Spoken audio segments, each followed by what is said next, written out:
What's up, everybody? It's Eric from the Mature Minded Gamers, a group of adult gamers with jobs and lives, but a passion for gaming that runs just like a king. And today we're checking out Crusader Kings III. You know what? We don't run like a king. We don't murder people and like kill our siblings and never mind. So we our logo is a king. So I kind of had to mash it together. Whatever. Anyways, let's break this down. Today, we're about to check out Crusader Kings III. We're going to look at the single player, the people that you can start with, and there's 3 different maps and 2 different time zones. We're going to check out the 1867, the 5 kings. There's 15 total that you can pick from in the 3 different areas. You have the Wrath of the Northmen, the Great Adventurers, and the Carolingians. And we're going to check out the Wrath of the Northmen first. You can start out with Duke of the Isles. Difficulty is easy. And you also start with 2 sons in this one. And can you win Ivan's wars and keep him alive to rule many years to come? So rumors say that Ivan is weak of body, but no one can claim that he is weak of mind. Through cunning and confidence, he has united a great number of Norse warbands under his banner and won great victories on these foreign shores. But not even the greatest Viking can cheat death. In 1860, Ivar will fade from history forever. So that's the first one you can start out with. That's easy difficulty. Next up, you have the Duke of Upland. Easy difficulty as well. Bjorn has lived a true Norseman's life of adventure. A fearsome raider, he has pillaged across France, Iberia, and Italy. Together with his friend Heinstein of Nantes, now the forces of Scandinavia gather to assault British shores once more. So, you have to avenge the death of your father in England. His descendants will rule Sweden for the next 2 centuries. On which side of the North Sea does your destiny lie? You start with two people, a daughter and a son in this one. We're going to move down here to the Duke of York, also easy. The first wave of the invasion has gone very well for Halfdan Whiteshirt. With the help of his brother Ivar, he has wrestled the control of York from King Ella's hands, and he will take so much more. Will you follow in history's footsteps and have your bloody vengeance, or stake out a new path of halfdom? Okay, you start out with a son and a daughter in this one. Move down here, we have a hard difficulty, the Count of Dorset. As the Vikings push further south, Earl Alfred of Dorset is readying his troops. In the coming years, Alfred will fight numerous battles against the Norsemen and put an end to the invasion. When he inherits his brother's throne, he becomes one of the greatest English kings throughout history. Will you fulfill Alfred's great destiny, or be crushed by the by the great heathen army? You just start out with a brother in that one. Interesting. All right, and we're going to move down here to the Duke. So as his brothers sailed off to England to exact their vengeance, Sigurd, Snake in the Eye, stayed behind to rule his late father's lands. Ragnar has left him some very large boots to fill. So you are the descendant of the kings of Denmark, Norway, and England for well over a century. Can you fulfill the destiny of his dynasty? You start with a son and a daughter in that one. Okay, that wraps up the first 5 kings for the Wrath of the Northmen. Next, we're going to look at the Great Adventurers. You got the Duke of Novgorod. Few have risen from nothingness to greatness like the brave Rurik. Together with his brothers, he brought order to the eastern wildlands, and since their deaths, he is the lone ruler of the great chiefdom. Yet this is only the beginning. One day, Rurik's descendants will found the Tsardom of Russia. Or will they? The destiny of his great dynasty rests in your hands. You start with 1 son. Easy difficulty again. Next you have the Jarl here. Easy difficulty. Through cunning and courage, Jarl has become a rich man. After leading a lucrative raid throughout the Mediterranean, together with Ironside, Hastein has settled in Britannia. The Franks have coffers ready for picking, and a mighty Viking warrior makes a great ally in times of political turmoil. Fortune does not come without enemies, however. Greed can get the better of him, or will his dynasty prosper under your guidance? You start with the son. That one definitely feels like a military-led one, doesn't it?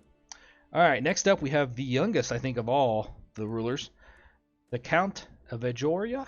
In July of 1866, the Viking raider Heinstein slew Eudos's father, Robert the Strong. Mere months later, his mother died, giving birth to his brother Robert. The world is cruel, and the future might seem uncertain, but these orphan boys are destined to sit on the French throne. Their descendants will rule France for centuries to come. Can you navigate the treacherous politics of medieval France and fulfill the destiny? So you start with your brother and then your uncle. I mean, he already looks like he's ready to backstab you and take the throne, doesn't he? That one starts at hard difficulty. Let's move down here. We get the Countess. I think this is the first female we came across. Alright, so as the last of the Magajaya, she's the symbol of the old ways of the Hassa people. Her new husband, Bayajadada, originally from Iraq, represents change, as more and more outsiders flock the Hazaland, bringing their strange faiths and cultures with them. Alright, so you need to go down in history as the last of your Magajiva, but does she have to be? Question mark. You can start with the sun, it looks like. That one starts at medium difficulty. And the last one in this one is the King of Magyar. When the 7 Hungarian tribes united to elect supreme leader, their votes fell on the brave Almas. One day his son, Arpad, will pick up the mantle, but only if the Hungarians can keep their independence. Danger looms on the eastern horizons. Can you defeat the Hungarians and lead them to greatness? This is your chance to retell the adventures of the Arpad dynasty. You start with a son and a grandson in that one. Alright, that wraps up the great adventures. Let's move on to the Carolinians. So we got the king here. Though he was, and this one is medium difficulty, though he was in love with his mistress, his father had forced him into a political marriage. Their union produced no children, and he continued to struggle to divorce his wife and get his bastard children legitimized. Though he never stopped trying, he will go on to die without a legal heir. Can you overcome the machinations of those who plot against you and ensure the continuation of your house? So you start with your lover in that one and your spouse. That's interesting. Alright, and that's medium difficulty. We're moving on to the next one, which is medium as well. King of East Francia. An ambitious man, Ludwig has long sought to reconquer the pieces of the empire he considers his birthright. These ambitions have suffered from setback after setback.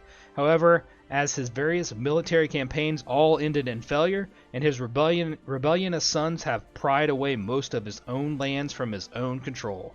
Can you reverse Ludwig's misfortune and regain the empire for your descendants? Or are his sons destined to be relegated to a mere footnote in history? You start with 2 sons, it looks like. Interesting. And move down here, the Duke of Bavaria. That's medium difficulty. The eldest son of Ludwig, the German Karlman, rebelled against his father and forced him to give him control over the lands of Bavaria. He will expand his domain in war with the Slavs to the east, and later on he will be elected King of Italy, though an unfortunate stroke will force him to abdicate the throne of Bavaria to Italy to his younger brothers. He will die just a few years later. With a little luck, you will be able to avoid Karlmann's unfortunate demise and establish a legacy that will last the ages. You got your son and your mom in that one. Next up, the King of France, medium difficulty, Charles the Bald. At the time of Charles' birth, his fully grown half-brother already ruled their own kingdoms within the Carlington Empire. Without a crown of his own, he became known as the Bald, though he eventually did inherit Aquitania and West Francia in the future. He will even inherit Italy and the Holy Roman Empire itself, but his line will not preserve. His last grandson will die childless, just 7 years after his own death. You can change the course of history and ensure a long and prosperous line of Charles' descendants. Start with a daughter and a son. Okay, not bad. We did the France. We moved down to the King of Italy down here. Imperial power has diminished. Oh, I skipped the... No, I got him. Imperial power has diminished so much by the time that Louis was crowned Holy Roman Empire that the title no longer offered any real authority. Though he managed to reclaim the Kingdom of Provence, Louis's uncles and brother, unburdened by any sort of allegiance to the imperial crown, continued to act as they pleased. Saddled with quarrelsome neighbors and an unstable realm, Louis II will die before stirring a son. Can you regain all the lost territory of the empire and re-establish the imperial crown as a real power? Start with a daughter and your spouse in that one. All right, that wraps up the 3 different maps and the 15 different rulers for the 1867 time era in Crusader Kings III. Which one is your favorite so far? Which one are you going to pick in this era, and why? Which one has you most excited? I'll be honest, if I go back a little bit, I think it was in the middle one here. This kid right here, hard difficulty, where your parents are both dead. I think your uncle's scheming against you. I think that one sounds like a lot of fun. That might be the first one I play. There's a couple on here that seem pretty cool, so let me know which one you plan to play. Don't forget to hit that subscribe button, and have yourself a great day.